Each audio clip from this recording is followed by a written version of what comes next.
By now, you've probably heard the news. Scott Bessent, the current U.S. Treasury Secretary and the man many believed would spearhead a national Bitcoin reserve, went on TV this morning and flat out said the government would not be buying Bitcoin. Now, that's a gut punch for the community, especially after months of the administration hyping up the idea of nation-state accumulation to Bitcoiners before and after the election. His comments even hinted that they may have sold some Bitcoin along the way. But in just the last few hours, a bombshell update has dropped, and it might turn the entire story on its head. So, what was said? What indicators do we have that the government may have sold some Bitcoin? And what development in the last couple hours changes the whole story? Well, smash that like button and strap in because we're going to break it down for you right now. I am Ben with the BTC Sessions. This is your weekly session.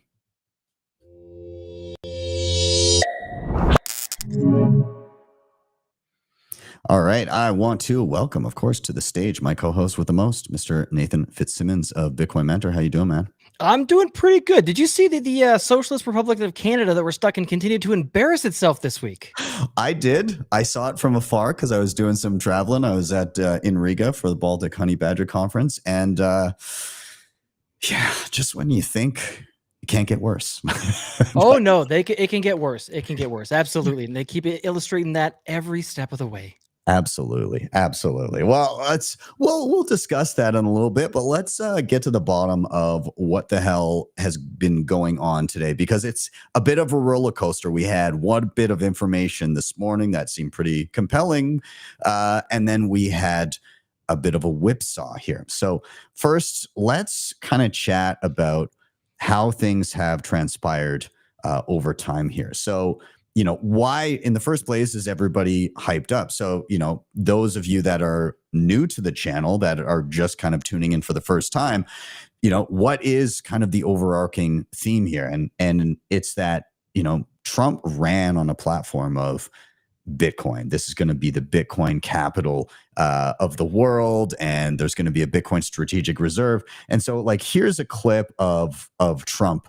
And he's talking about in recent years, the U.S. government selling Bitcoin, that you never sell your Bitcoin. So let's just take unfortunately, in recent years, the U.S. government has foolishly sold tens of thousands of additional Bitcoin that were worth billions and billions of dollars had they not sold them. But they did sell them, mostly during the Biden administration. Not a good thing to have done. From this day on, America will follow the rule that every Bitcoin knows very well: never sell your Bitcoin. That's a little phrase that they have. I don't know if that's right or not. Who the hell knows, right? So again, interesting that he says mostly under the Biden administration, mostly. So who knows there? But let's kind of continue on, what they were saying, before and post election. Again, he signed an executive order to establish a strategic Bitcoin reserve. Executive order directed the secretaries of Treasury and Commerce to develop budget-neutral strategies for acquiring additional Bitcoin that have no incremental costs on taxpayers. Okay, fair enough. And this is from the article here on Globe and Mail, and there's the quote again: budget-neutral strategies that have no incremental costs on taxpayers. What else was promised? Well, we had Trump's digital assets chief, Bo Hines, again confirming White House plans for Bitcoin strategic reserve. Asked about the scale of the reserve and how much Bitcoin the government currently holds, he did not provide any specifics, and we may find out why in a moment. I can't discuss that right now. There are several reasons we're not disclosing that right now. There might be a time when we do, but I will say we want as much as we can possibly get, and we're going to continue to work on that. So again, hinting hey, we're figuring this out. We're gonna be accumulating Bitcoin aggressively, it would seem. And it's not just the reserve stuff. There's been other moves that are seemingly quite positive. Again, Trump signing an executive order to allow Bitcoin into 401ks. We also had him nominating pro-Bitcoin advocate Stephen Moran to the Federal Reserve Board. He says Bitcoin should have a meaningful role in the U.S. monetary policy. Now, with that in mind, 5 days ago, interesting development. White House crypto advisor Bo Hines, the same guy who's like, we want as much as we can get. He left.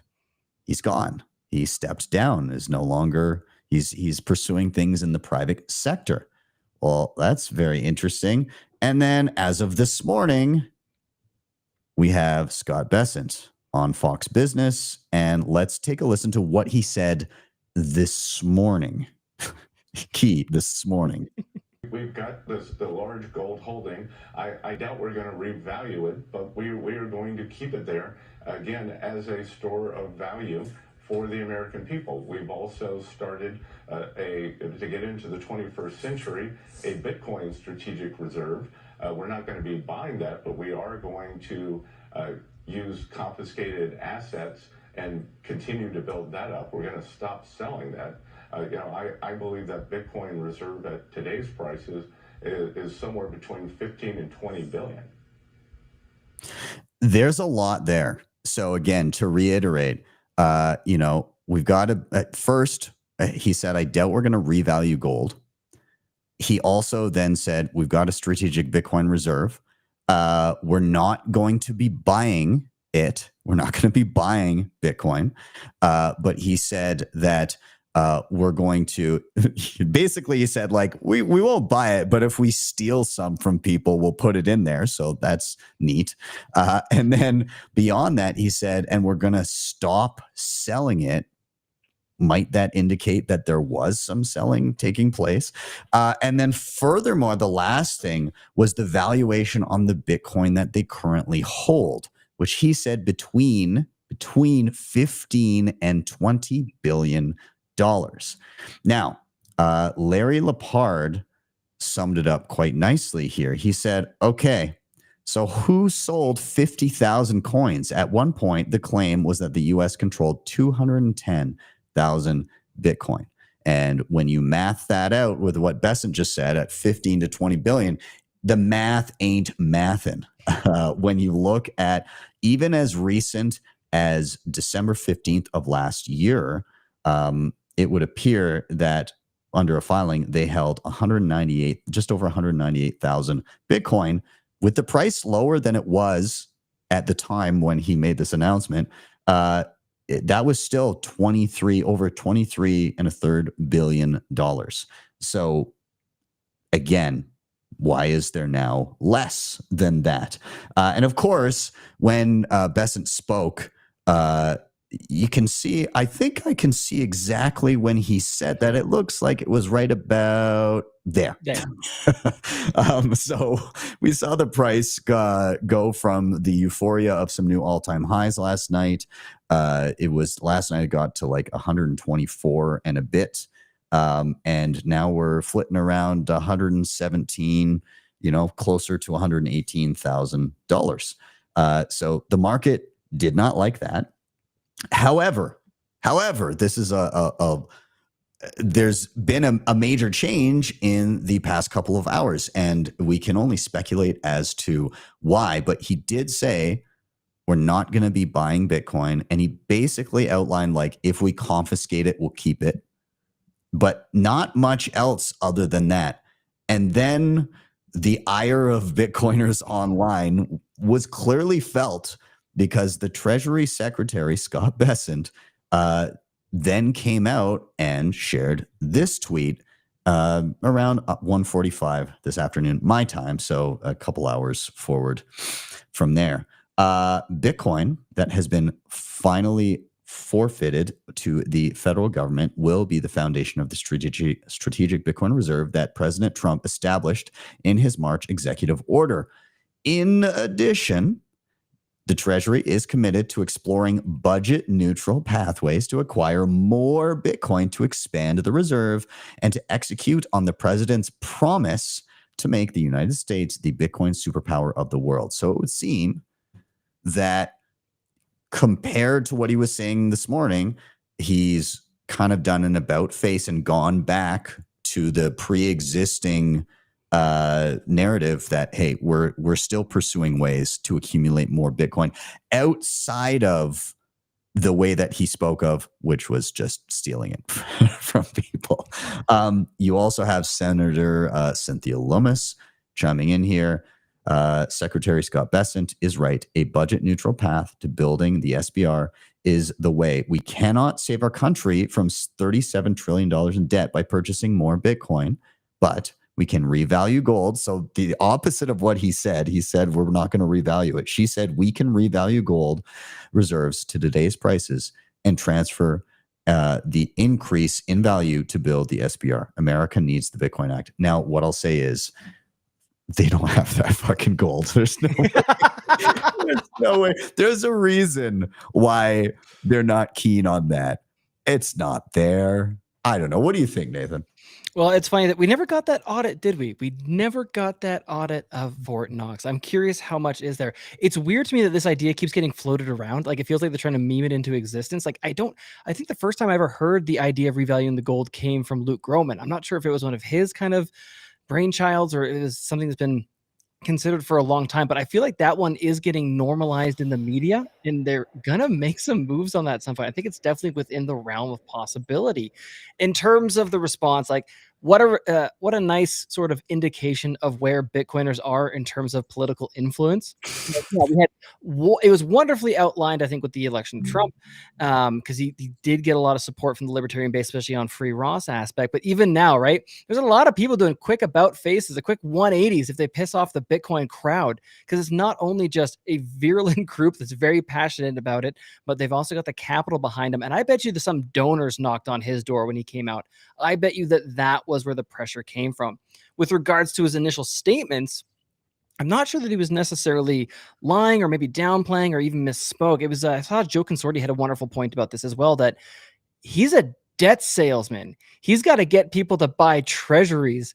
And so he's got to walk this line between keeping Bitcoiners and donors happy, getting some potentially into the strategic Bitcoin reserve, but still being like, look, I'm all about Bitcoin, but I want you to buy my debt. That's what I want you to buy.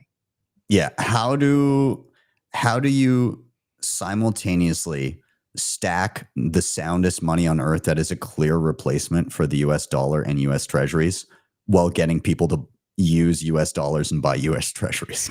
Yes. Like, guys, we like Bitcoin, but like, have you seen my shitcoin? That's exactly it. And even to further illustrate to Senator Lummis's point, one thing I'll disagree with is you absolutely could just buy Bitcoin. Screw the debt, the budget neutral thing. You want to save the US, that's probably the way you actually have to do it, but it ain't going to save necessarily the US dollar.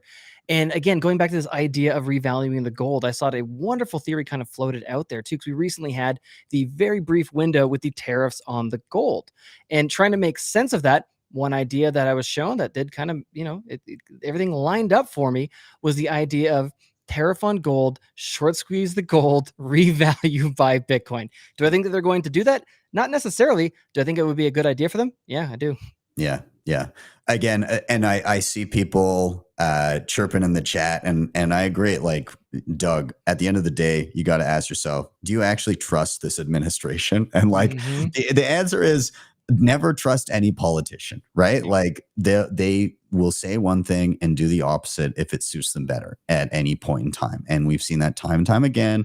Should never be surprised by it. And furthermore, to kind of round out this topic here, it's if you are waiting on government decisions to inform whether or not you're going to obtain, use, and secure Bitcoin, you are doing it wrong. Don't go and wait. Just start learning right now and make sure that you're not only getting Bitcoin, but getting it into your own self-custody. It is so, so important. If you want help with that, just scan the QR code. There's the Learn page that we have set up on the BTC Sessions website.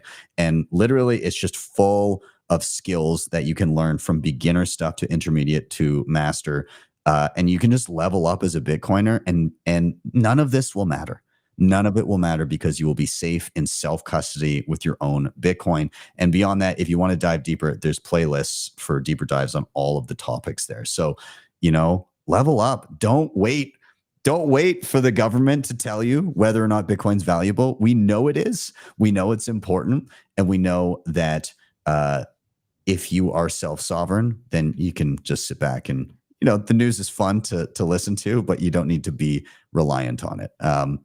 With that, Nathan, on the other side of the jump, did you see the craziness yesterday with the supposed Google ban on Bitcoin wallets requiring licensing and all that, the about face, all of the stuff that went down?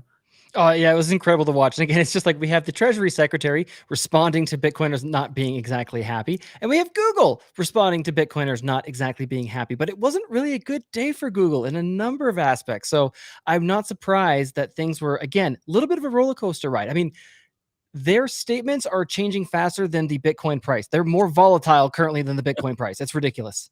We are going to be touching on that. There's plenty more than just like the initial ban that went on, and there's a resolution to it. And I didn't realize like this was already taking place before people noticed it the other day. And there's some real examples and a follow up to the original article that actually exposed it. So we're going to kind of go through that.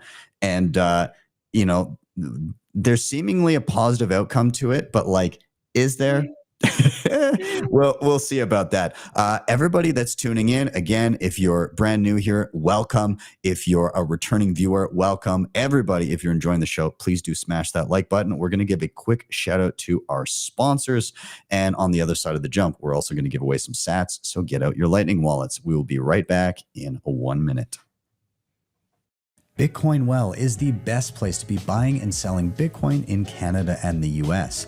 And now with Bitcoin Well Infinite, it's also the best place to be making large buys at their OTC desk of over $50,000. Their white glove service gives you fast transactions, no slippage, and the lowest fees. You can scan the QR code on the screen or simply head to bitcoinwell.com/BTC Sessions to sign up today. And you can share your own personalized referral link to earn commissions. If you've been around Bitcoin for more than a minute, you've definitely seen something made by CryptoCloaks. Since 2017, they've been the go-to for badass 3D printed Bitcoin gear, from custom home mining rigs to sleek hardware wallet mounts that make your setup look pro. I've been stacking Cloaks gear for years, and most recently I grabbed their Gamma case for my miner. Let me tell you, it turns some heads. You can customize everything, and of course, the legendary Bitcoin grenade, yeah, that's them. Hit the link in the show notes or scan the QR code to visit CryptoCloaks.com and stack your own custom Cloaks gear today. DEBIFI is the best and easiest way to borrow against your Bitcoin in a non-custodial way. Funds are held in a multisig escrow where you hold a key, and the platform allows for excellent hardware like the Cold Card Mark IV and the Q. You have access to flexible conditions, the best rates, and institutional grade liquidity. If you're looking to make use of your capital, don't sell your Bitcoin, borrow against it. You can head over to debify.com to check them out, or simply scan the QR code on the screen. All right, we are right back in, and we're going to give away some sats before we outline what in the hell happened with Google banning Bitcoin wallets from their app store the other day. So we're over here on Bitcoin Well. Awesome place to be stacking sats in Canada and the US. And the way it works, also, they have Bitcoin Well points. And so when you sign up, buy Bitcoin, refer friends, you earn points, and you can either use them to grab yourself some swag, or you can use points to toss a coin in the well. And every time you do, you have a chance to win up to 1 million sats. So all you need right now is a Lightning wallet.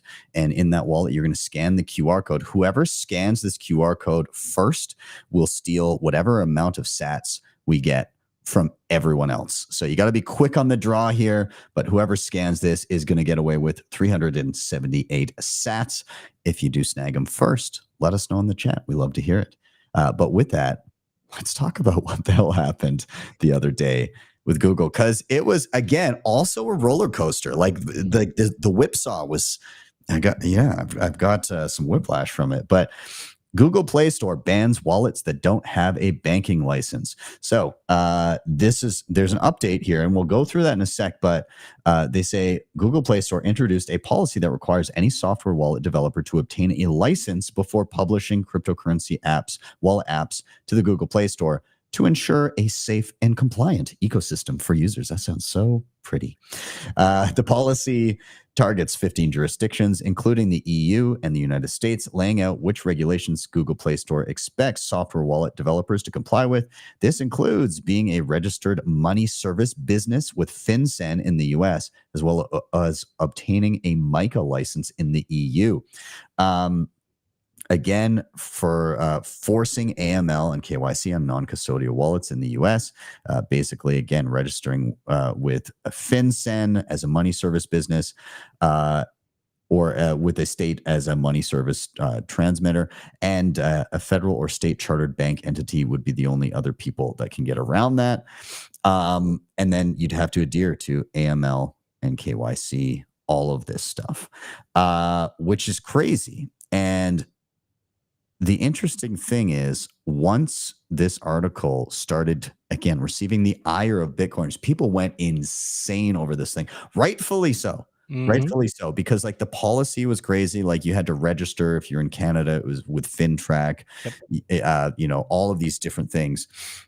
Even if you were like, it just specified any Bitcoin wallet. It didn't differentiate between exchanges that hold other people's money and self-custody. However, not only did Bitcoiners get mad, market didn't like it either. Here's Eric Yiggs. Great backlashing, everyone. And you see the Google price just like wick down, Alphabet rather, all of a sudden right around the time that news broke, and then kind of come back to normal. But at the same time, we were also seeing for the first time Bitcoin's market cap flipping Alphabet, aka Google. So while we were enjoying our fresh all-time highs the other night, we were also enjoying a fresh slapping of Google as we surpassed them. And their drop in market cap may have also contributed to that flipping. So it's a matter of time before we're up there and we're knocking on the door of gold. I think that Apple, Microsoft, and NVIDIA, I mean, they've got it coming no matter what. Gold will be a harder one to tackle because the leap between NVIDIA and gold right now is large. Bit of a 5x there, so it's a bit of a stretch at the. It's like the last 5 pounds. You lose the first quite easily, but getting that number one spot will take a little while. But realistically, like Nvidia is less than a 2x above where Bitcoin currently is. Yeah. And in Bitcoin's history, that's not really outside the realm of possibility. But yes, it was fun to see Google take a hit in the market, both in terms of the leaderboard and that wick down. It didn't quite reset at the same height because again, apparently going after Bitcoin is bad for business. Indeed. And they did an about face, actually. Here's an update from Lola, who wrote the original article. So Google has changed its Play Store policy in response to our reporting.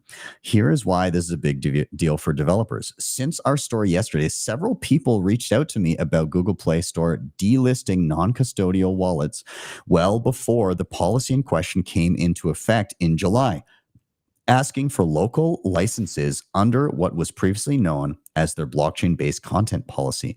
One of these wallets was Electrum Wallet, the mobile version, who thankfully documented their ordeal with the Google Play Store publicly. It seems that as soon as a local jurisdiction codified licensing requirements for software wallets, Google wanted to see that the developers obtained said license, making no distinction between custodial and non-custodial wallets. If no license was provided, it appears that Google auto-banned flagged wallets for policy violations, leaving it up to developers to prove that they did not need a license under local laws. In the case of Electrum, getting their wallet back into the Play Store took over 100 days. That's 100 days in which no new installs were possible, while existing users weren't able to pull updates. A big deal, seeing how some updates push critical security fixes. By fixing their newest policy to now specifically exempt non-custodial wallets, non-custodial wallet developers will no longer have to prove that they don't need a license if they are flagged, but can simply point to the fact that they are non-custodial, referencing Google's own policy. Never thought I'd say this, but thank you, Google, for fixing this. And thanks everyone who helped raise hell to make it happen. And the tweet from Google responding directly to the original article. Thanks for flagging this. Non-custodial wallets are not in the scope of Google Play's cryptocurrency exchange and software wallets policy. We are updating the help center to make this clear. So once again, Bitcoiners for the win. Now, that said, Google's also dabbling in the Bitcoin space in other ways at the same time. They just took an 8% stake in Bitcoin miner TeraWulf. This is, and I'll share the article here, this is a $3.7 billion deal. And so they've landed an infrastructure deal, 10-year AI hosting deal. Google is taking a stake in the company as it helps fund the project. TeraWulf, who owns and operates industrial scale data centers in the US, which are tailored for high performance compute, hosting, and Bitcoin mining. Again, they announced that it signed 2 10-year co-location agreements with FluidStack. And this is a mix of AI and Bitcoin mining. But yeah, they're deploying more than 200 megawatts of IT load. And yeah, 3.7 billion in contracted revenue over the initial 10-year terms. And yeah, Google's got a stake in that. Interesting. Nonetheless, it's not all roses. I think it's important that Bitcoiners, like, for every little win, we also need to remain vigilant. There's still plenty of bad stuff on the horizon, and we need to keep raising shit over stuff like this. So, you know, you've got a Democratic senator introducing a Senate bill to tighten controls on Bitcoin ATMs. If passed, the bill would require ATM operators to obtain a money transmitter license and collect detailed consumer information for each transaction.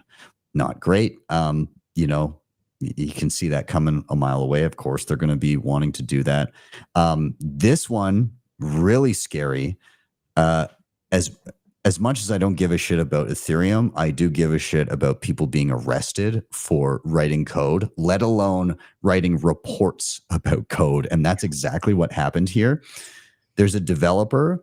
He was arrested at passport control in Turkey over his contributions, not to Tornado Cash, to a paper that assessed the efficacy of privacy on Ethereum and Tornado Cash. So he basically just wrote a paper saying, like, is Tornado Cash effective for you know, privacy on Ethereum? And he was arrested. He did end up being released, but he was held for a while specifically because of this reason, which is crazy. And of course, unfortunately, the actual original case, Roman Storm, who created Tornado Cash, he was found guilty of unlicensed money transmission conspiracy. Now, he wasn't found guilty under a couple other things. They could not reach a decision on charges of conspiracy to commit money laundering and violate U.S. sanctions. So it resulted in a mistrial on those two, but he was found guilty of unlicensed money transmission conspiracy. And, you know, they can appeal that. I'm sure they will appeal that, but that's unfortunate. And then outside of that, again, still, guys, the Samourai wallet developers, they pled guilty to unlicensed money transmission. And that's really, really shitty. Like, I mean, how do you feel, Nathan, when it comes to these things? Like, we're getting some wins, but there's still these looming dark clouds with stories like this. Well, I'm reminded that, you know, Bitcoin had a good reaction to what happened with Google and to what happened with Scott Bessent. And Bitcoin has that anti-fragile nature, but that anti-fragile nature isn't just a passive thing that you allow to happen. That anti-fragile nature comes from people reacting and then taking steps to get around those hurdles or to prepare for what's coming. So it's another reminder that, like, if you have not dove into maybe some of the more advanced tools or privacy tools or things that are out there, it's time to start exploring them to make sure that not you're fully, that if Google decides not to list a wallet, that you're not screwed, that you have other options available, that you know where to go, that you're kind of prepared in advance, that it's your actions today in response to these sort of things that build out that anti-fragile nature. And I don't think this is the end of it. I mean, there's no way the state is going down without a fight necessarily. I find it unbelievably tragic. I feel particularly like for the Samourai wallet developer guys, taking the plea deal, it's like, I get it. You were in a cage for what, like 461 days or something like that. I can see why they just want to be done with it and kind of move on and do their time, regardless how they actually, you know, even if they feel that they are in fact guilty, whether or not I think that they are in fact guilty. So, you know, we're going to have wins. Getting Ross out was a win. We're still going to take some hits. The battle's not over yet. And it's kind of up to us to continue to highlight these issues and to talk about them and to, again, keep up with the skills that is necessary to get around. Yeah.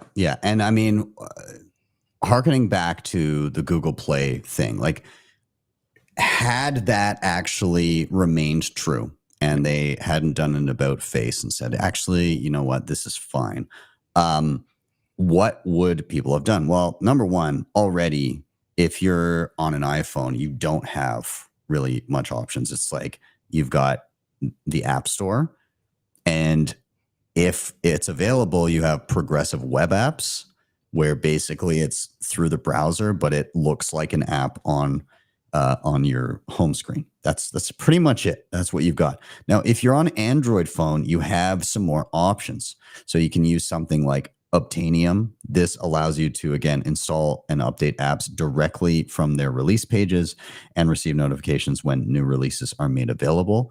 I've had this, actually, I was talking to Seth for Privacy about this, and he recommended checking out Obtainium. Francis Pouliot also uses this. And so, you know, again, F-Droid is another option to be able to get apps on an Android phone without having to use the Google Play Store.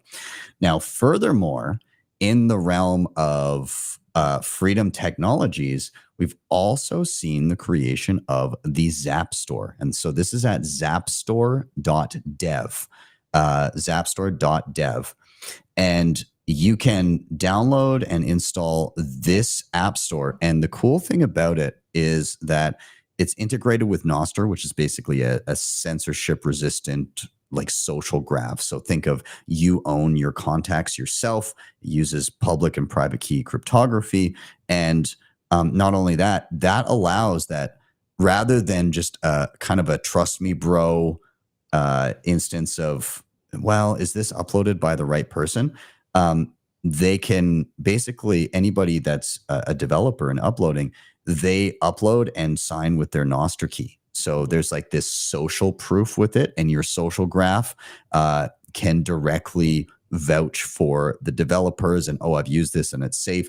And so you actually have direct feedback from your connections as to the efficacy and safety of different applications. And of course, with that built-in Bitcoin, you can directly tip the developers in Bitcoin and Lightning, which is really cool. But I'm super bullish on this. I think that's great. Again, if you're on Android, you can add the Zap Store, no problem. If you want to go outside of even Android, you can also change the OS on your phone. You can de-Google your phone with something like Graphene OS. And so, you know, there's a couple steps to go through. Maybe I'll have to make a video on how to do this, but Graphene OS is an option. Calyx OS is another option. But yeah, you can choose alternatives to Android and iOS, right? There's more out there. And then even just beyond that, something's not available where you are, you need to start looking at things like VPNs. I did make a tutorial on how to use Mullvad VPN, which does not require any personal information, and you can pay with Bitcoin. So I think that that's an important thing that you should be looking into, because again, if you're in a place that doesn't allow certain things like Canada blocking news on Facebook and Instagram, you know, you can just click a little drop down and say that you're somewhere else that doesn't censor news, and and enjoy that, or get the app that you need. So again, it's really important that you pick up these skills and you learn. Again, I'm shilling this all day and night here. The Learn page, just start. You know, learn the skill set, learn what you need to know so that you can continue to be self-sovereign in the face of people telling you otherwise. And so we're going to talk a little bit more about the insanity of the Canadian government, because as bad as things can be seemingly at times in the US, Canada's always there to step in and say, hold my beer. So any last minute thoughts on just people leveling up before we do a quick jump? No, I'd say like learn from my mistakes. Don't sleep on Nostr as well too. I did not give that as much credit or time, particularly when it first came out. And I had a wonderful conversation with Roland from LB Hub just this week drop. And I went and double checked because I was pretty sure it's there. But LB Hub, incredible. Nostr Wallet Connect, the other things that you can do with it, very, very helpful. And Zap Store is in fact on the LB Hub store as well too. I just verified that it's there. So another great place to sync up and get that going.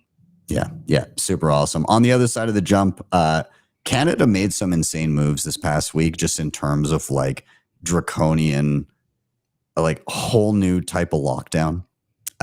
It's pretty wild. We're going to chat about that and a number of other things. A reason why Bitcoin only. There's a major privacy-focused cryptocurrency that is experiencing a 51% attack. If you don't know what that is, we'll also reiterate that. But we'll be back in 1 minute. Quick shout out to our sponsors. Stay tuned. And if you haven't already, please do smash that like button. We'll see you guys in a sec. Looking for a simple and secure way to manage your Bitcoin on mobile? AQUA Wallet has you covered. It's user-friendly and puts you in full control of your Bitcoin with secure self-custody. AQUA also supports Lightning and Liquid Network, making fast, cheap Bitcoin payments and asset transfers easier than ever. Plus, it even supports stablecoins, giving you ultimate flexibility. Built on open source code, AQUA is transparent, trustworthy, and perfect for beginner and pros alike. Ready to upgrade your Bitcoin experience? Click the link in the show notes or scan the QR code on the screen now to download AQUA Wallet today. Securing your Bitcoin doesn't have to be complicated or invasive. With NUNCHUK's HONEYBADGER plan, you get state-of-the-art multisig with built-in inheritance planning and no KYC required. NUNCHUK is trusted by users to secure billions of dollars in Bitcoin. The HONEYBADGER plan offers 204 assisted multisig, guiding you step-by-step on mobile or desktop. It works seamlessly with hardware wallets like TapSigner, ColdCard, Jade, and plenty of others, so you're always in control. Plus, with non-KYC inheritance planning, you can ensure your Bitcoin goes to your loved ones. No private info needed. Take control of your Bitcoin today. Click the link in the show notes or scan the QR code on the screen to check out the HONEYBADGER plan. CoinKite has been in the game for years, creating hands down the best and most secure hardware when it comes to securing your Bitcoin. The ColdCard Q is an absolute powerhouse and my daily driver, and it's ideal for newcomers and advanced users alike. The TapSigner gives you a low-cost, user-friendly option for those just getting started or for convenience when traveling. You can head to coinkite.com and use code BTC Sessions for discounts, or simply scan the QR code on the screen to get started right away.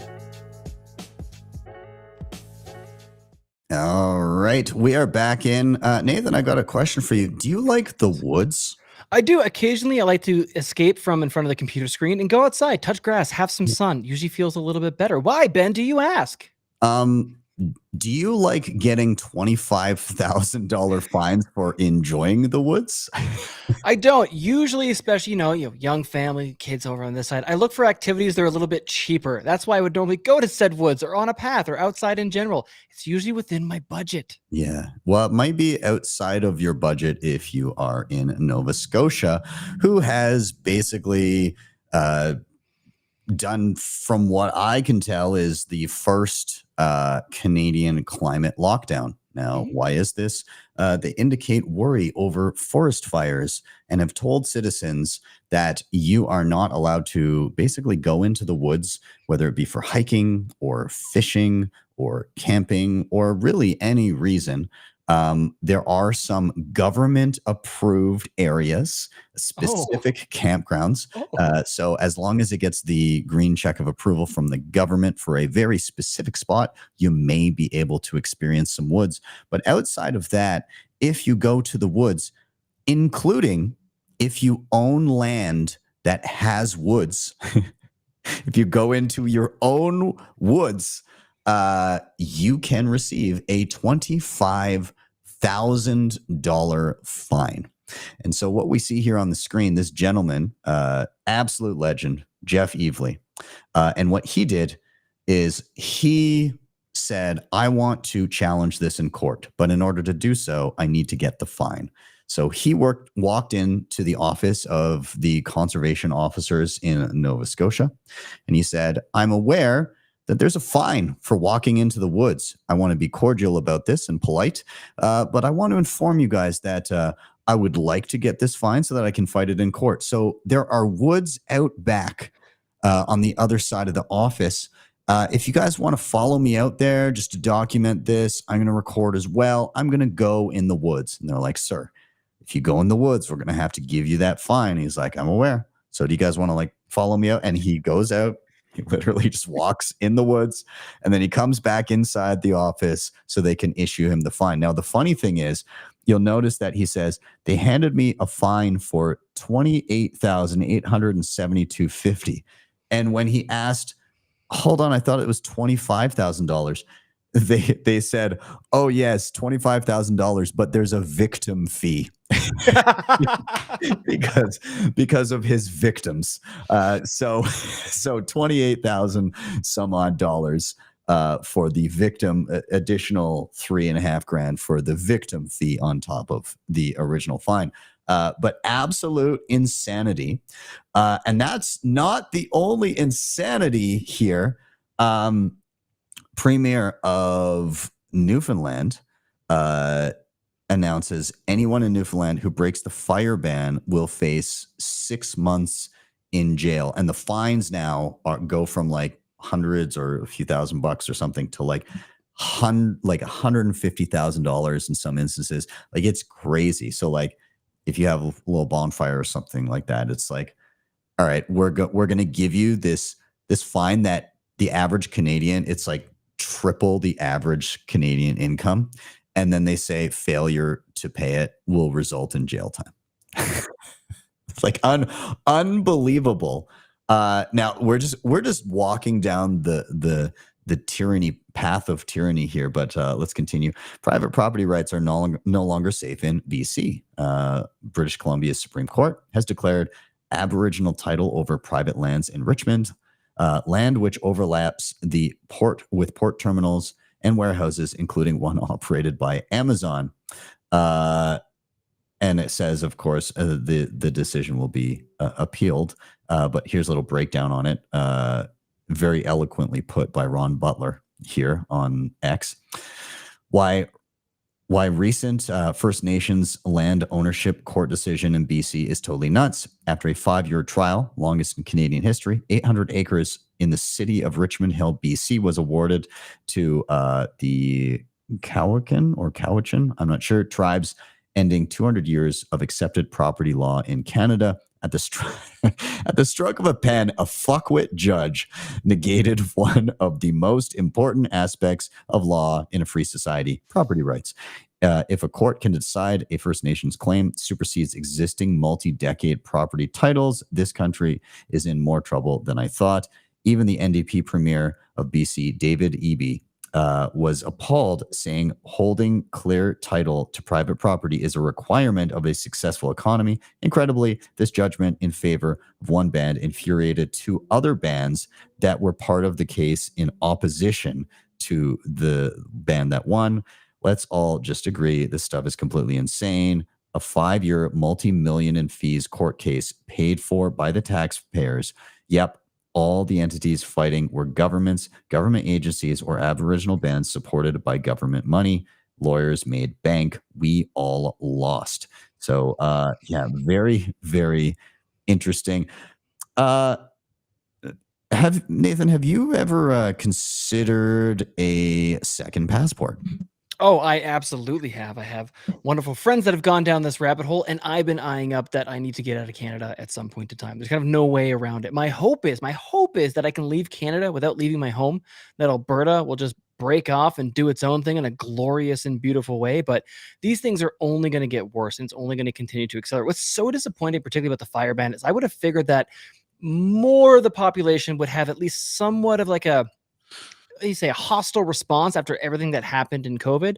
But no, it's the same thing. The age verification in the UK for your safety. Google with the non-custodial wallets for your safety. And again, you can't go in the woods for your safety. They originally, because they got so much backlash, at least online, regarding like, me walking the woods doesn't create a fire, that I forget who it was. I think it was like a Liberal MP or somebody out there as well came out and said, no, it's not that. It's that if you get hurt, we can't come help you. If you get hurt, we can't come help you because we're busy dealing with forest fire. So that's why you can't go. It's absolutely ridiculous. Out of my way. You weren't going to come and help me anyways. You never are. You're the government. But more importantly, one thing that I want to illustrate for anyone who may still be kind of, again, maybe coming to these realizations that these people don't have your best interest, this screams they don't trust you. They're treating you like a parent and you're a bad child that they don't like and they beat on the weekends, saying that like only with a big stick will you comply with what I want, because I can't trust you to walk through the woods and not burn the whole place down. And if they can't trust us, why the hell should we ever trust them?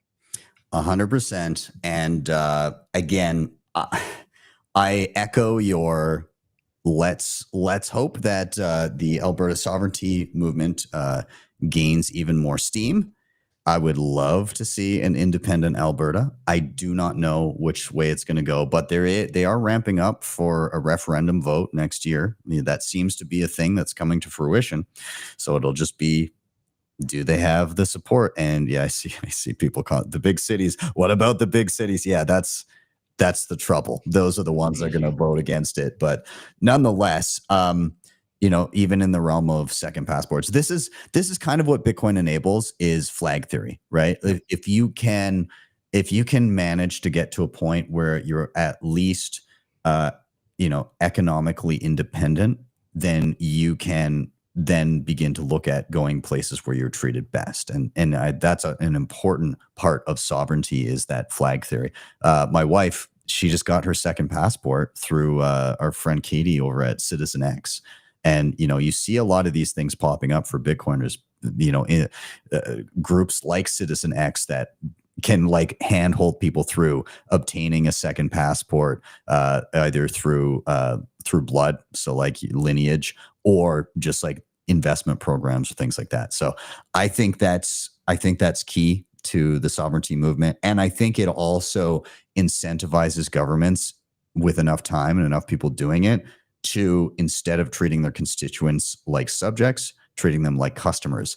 Come to us because this is what we're offering in exchange for perhaps some small taxes.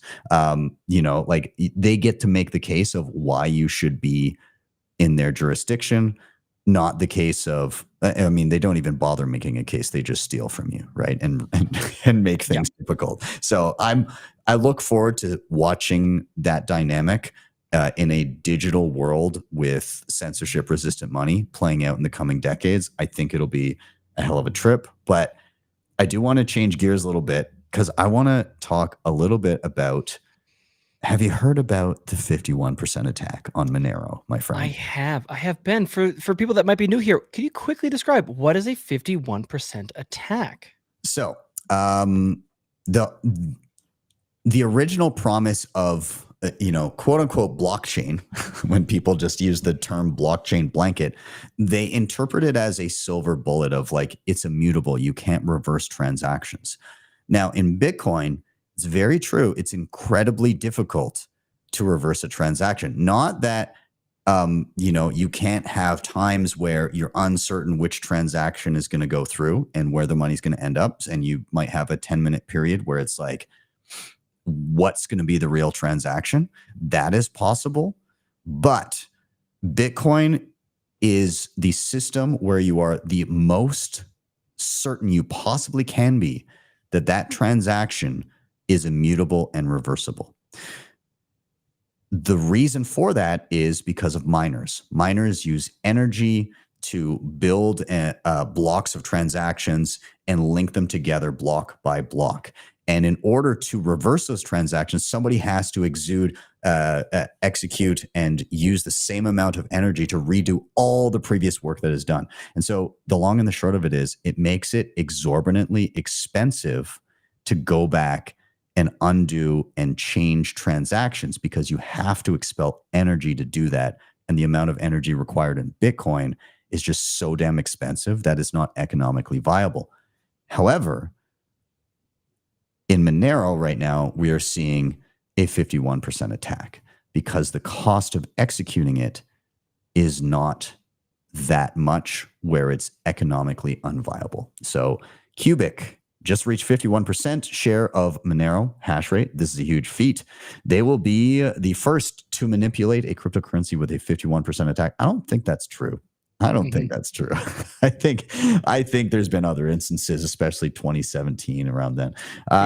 They intend to orphan all blocks from every other miner, meaning they won't build on top of those blocks. They'll just use their own chain. The only way to mine Monero will be through them, and they are 3 times more profitable than mining Monero directly. They are giving half the profit to miners and selling the other half of the profit to buy Cubic and send it to the burn wallet. If they mine 100% of the Monero blocks, that gives them 432 Monero mined per day. This is $118,000 roughly at the current price. They keep 50% of that and give the rest to miners, making their profits 59 grand a day of Cubic being burned every day, 414,000 burned a week, and 1.65 million burned every month. This is insane. This history being made here. Cubic is less than a $300 million market cap and will be the sole miner of a $6 billion market cap coin. This is a picture here of the reorg that happened. So basically, you have like the original chain, and then you have the replacement transactions that came in. So you can see the split. This is where, when you have a fork like this, it means that 2 miners have mined competing blocks of transactions. And this happens in Bitcoin from time to time. It's possible, and it usually is just timing. It happens at the same time. And so it takes 10 minutes for whoever mines the next block to decide, okay, we're going to build on this chain or this chain, and whatever's the longest is the most valid. The problem here is that you had a valid chain that had what, 1, 2, 3, 4, 5, 6, 7 blocks. And then Cubic comes in and they're like, yeah, fuck you guys. Here's the real chain. And just started mining over here and continuing on. So basically reversing these transactions. Now, I'm sure a bunch of those transactions were included in the other blocks, but now that's the valid chain. So like they kind of undid the previous work. They had the hash power to do this. And so this is summed up really nicely with Francis. Francis Pouliot here, founder of Bull Bitcoin. I'll read the original tweet. This is from June 11th of 2023. The point Monero users don't get: if you convert Monero to Bitcoin, your privacy is only as good as your Bitcoin OPSEC. To be truly private, Monero users must thus remain in a circular economy. To have a circular economy, you need holders. To have holders, you must outperform all other currencies. And there's the chart of Monero versus Bitcoin just gradually trending to 0. Now, again, his latest update, brutal update: without a circular economy, Monero privacy is meaningless. And anyway, super testnet research shows it's not that great anyways. He has shown some examples of he's shown some examples of de-anonymizing Monero transactions. A Monero circular economy participants get absolutely wrecked compared to BTC circular economies. Let it go. Use Lightning and Liquid instead. So again, unfortunately, you know, privacy is a noble thing, but at the expense of a functioning currency that can maintain its purchasing power, even grow in purchasing power. Unfortunately, that's not enough. And again, without enough hash rate to secure the network and protect it from attacks like this, also not enough. So that's unfortunate. Any takes on this, Nathan? No, it just goes to highlight in like a smaller example because the incentives lined up that basically they would mine Monero and then spend it in order to pump their shitcoin, right? And so Yeah. they had a game theory incentive that actually was strategically advantageous for them to attack the Monero network, more or less. Additionally, I don't know if they'll be able to do, I saw Crowder talking about this as well too. I don't know if they'll be able to do that for any sort of sustained period of time or it's more of a publicity stunt, but it does show you the giant glaring weakness that at the end of the day, like as Jeff Booth always says, right, if you need to remain decentralized and secure, and Monero, the hash power behind, and it's a different algorithm as well, I forget which one it is, the hash power behind Monero is not sufficiently decentralized and it's not enough to secure the network. And for anyone thinking about like getting into like hobbyist and home mining, it's just another reminder that like every little bit does help, right? It's not necessarily a bad idea. There was tons of concern around like the Chinese mining concentration, and we got to have that at least disassembled with the China mining ban back in, was that 2021? And things look pretty good, but there's still some centralization out there. So if you want to participate, if you want to help, if you want a lottery mine, it's still a good idea because we do need to make sure that we have this defense structure in place. Yeah, 100%. And again, to the point early on, we've been sharing the Learn page. There's plenty of examples of how to mine at home. So yeah, go to btcsessions.ca/learn. And there's one example video of home mining on the main page there. And scroll to the bottom. There's a whole playlist on different ways to mine at home. So yeah, partake in the network. But I do want to continue on. I was very excited about this. If you're running a Start9, which is your own home node solution, running a full Bitcoin node, you can now also install Fedimint onto it. Fedimint being an eCash privacy system built atop Bitcoin.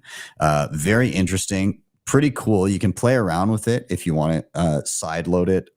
I will be doing a video on how to use it as well, but really, really cool. Basically, you can pool funds in a multisig and they sit there and then you can send instantly between members of the mint, instant, free, and perfectly private.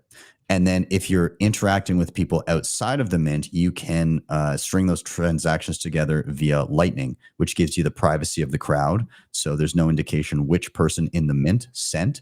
And when the transaction comes into the mint via Lightning, there's no indication which person is actually receiving that transaction. So really cool, very interesting.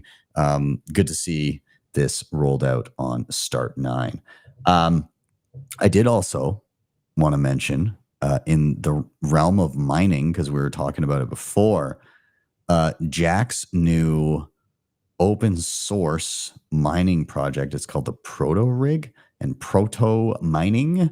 So they had an announcement. And so I'm just going to kind of, Rob Warren broke this down, which is great. Bikes and Bitcoin on X. He says, what seems like a simple hardware announcement is actually a massive evolution of how mining farms work. Let's dig in. He said, everyone's been wrestling over how to squeeze another joule per terahash out of the newest generation miner. Proto rebuilt the farm from the machine level up. To understand why this matters, you must understand how Bitcoin mines make money and what their largest cost centers are. The three largest expenses for miners are facility builds and retrofits, electrical costs, and machine purchases and maintenance. So operators pay immense amounts of money setting up very specific facilities, but they run into serious problems years down the road. Machine size, power draw, footprint can change. This can mean massive retrofit costs. It's not sustainable to spend tens of millions of dollars on facilities filled with hundreds of millions of dollars of machines, only to redesign your tens of millions of dollar facility the next time you spend hundreds of millions on newer machines.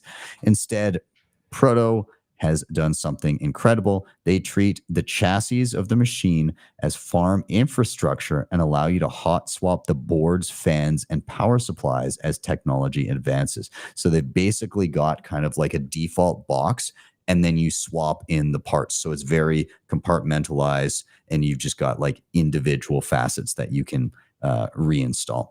You'll probably pay more to initially set up the full facility after all the chassis and infrastructure costs. However, a proto rig should be much more profitable over time. Why? When a machine fails due to the fan going down or the board failing, you don't lose the productive hash power of just that part, you lose the full machine. This is like how it is right now for the duration of the failure and for the time you take to pull, disassemble, and repair the machine.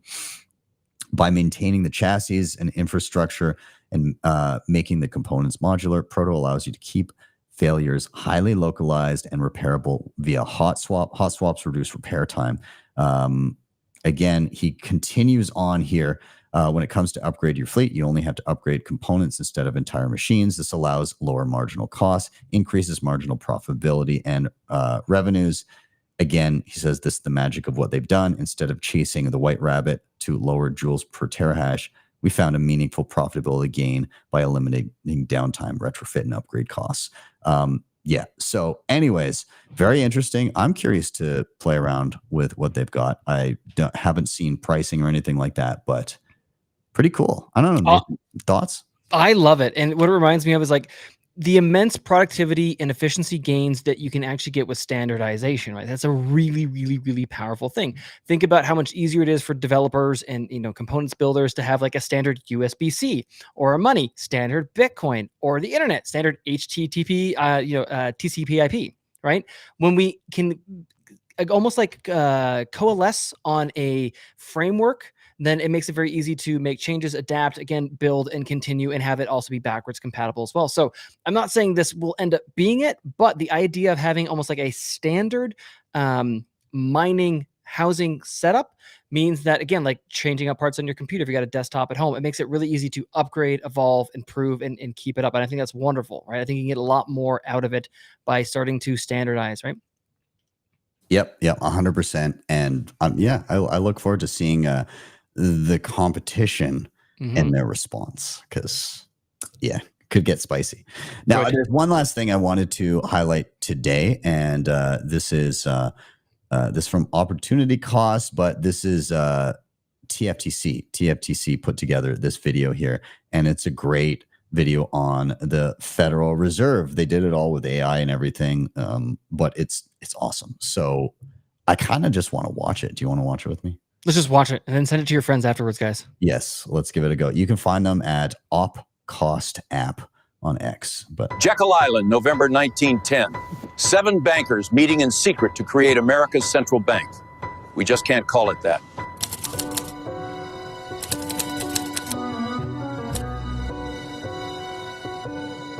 The 1907 panic nearly destroyed us. Banks failed, fortunes vanished. We want to control America's money supply, create booms, trigger busts, and profit from both. And how will we do that? We'll create money from nothing, loan it to the government, and charge interest.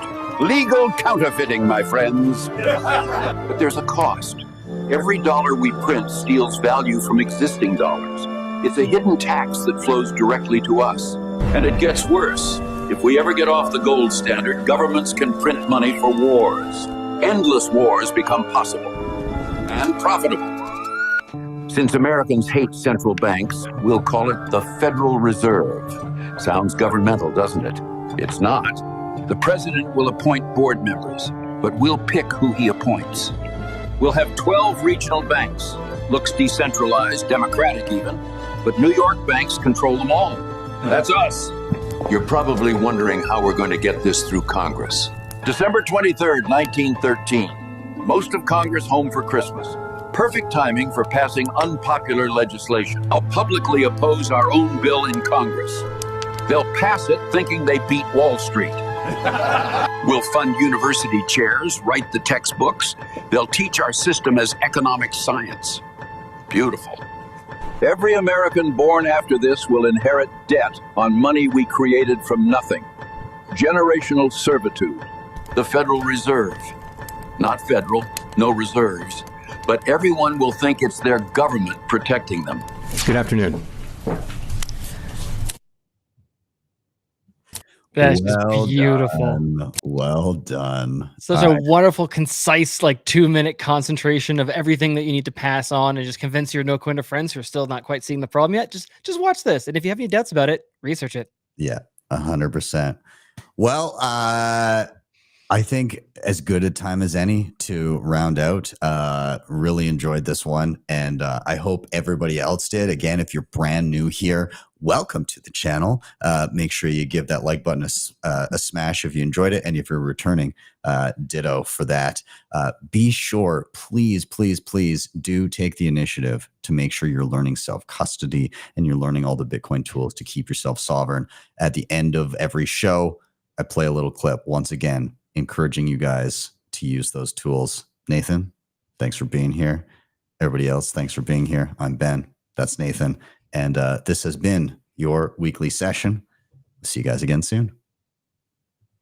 Hey, you. Yes, you watching the Bitcoin price movements and the latest exciting news. It's awesome to stay informed, but the real power of Bitcoin comes from taking control. Don't just watch, take action. Head over to btcsessions.ca/learn for free step-by-step tutorials that guide you through every major skill you need to know, plus full video playlists for deeper dives on any topic you like. And if you're ready for the ultimate fast track, scroll to the bottom and check out bitcoinmentor.io for premium one-on-one experience with my team of Bitcoin experts to ensure you get it right the first time. Don't wait. Secure your Bitcoin future today. Hit the link in the show notes or scan the QR code on the screen.